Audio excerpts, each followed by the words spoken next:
एक dedicated सेक्सपियोनाज training university बना दी, जिसका नाम था स्टेट स्कूल 4। इस यूनिवर्सिटी में सोवियत आर्म्ड फोर्सेस की female officers, Russian actresses, dancers और प्रोफेशनल फील्ड से भी कई सुंदर लड़कियों को रशियन स्पैरोज बनने की ट्रेनिंग दी जाती थी। रशियन स्पैरोज बेसिकली वो सोवियत की फीमेल एजेंट्स होती थी जो अपने देश के लिए सेक्सपियोनाज यानी कि मुखबरी किया करती। अब इसके लिए उन्हें मार्शल आर्ट्स और हैंड टू हैंड कॉम्बैट से लेकर इंटीमेसी तक की कंप्लीट ट्रेनिंग दी जाती थी। इनफैक्ट इंटरकोर्स के अलग अलग एक्सोटिक और प्लेजरेबल पोजीशन सिखाने के लिए उन्हें पोर्नोग्राफिक और ब्लू फिल्म डॉक्यूमेंट्रीज के साथ कामा सूत्र भी पढ़ाया जाता था।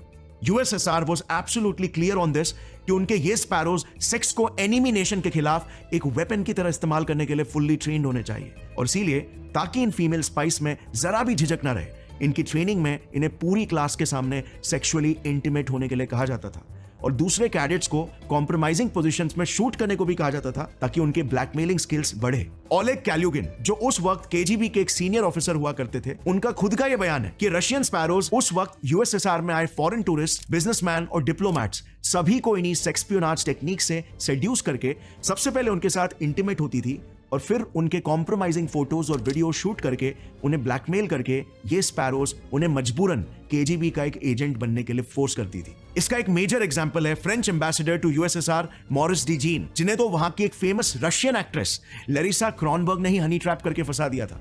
और इसके बाद से अगले 6 सालों तक यूएसएसआर को फ्रांस के extremely sensitive secrets directly French ambassador to USSR से मिलने लगे। एक्चुअली में ना 1950s का दौर ही कुछ ऐसा था, क्योंकि तब कोल्ड वॉर चालू था, और इसीलिए यूएसए चाहता था कि विश्व में ज्यादा से ज्यादा देशों में उसकी कैपिटलिस्ट आइडियोलॉजी फैले, ताकि यूएसए उन देशों में अपना इन्फ्लुएंस बढ़ा के उन्हें अपने इंटरेस्ट के लिए काम करवा सकता था।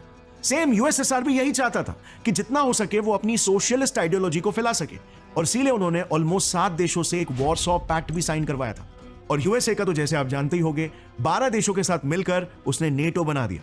लेकिन फिर 1947 में जैसे ही इंडिया का जन्म हुआ, इन दोनों ही सुपर पावर्स की नजरें हम पर पड़ी। अमेरिका ने सीआईए और यूएसएसआर ने केजीबी का इस्तेमाल करके इंडिया को टारगेट करना शुरू कर दिया। सीआईए ने तो कोई कसर नहीं छोड़ी इंडिया को ग्लोबली आइसोलेट करने की। इंडिया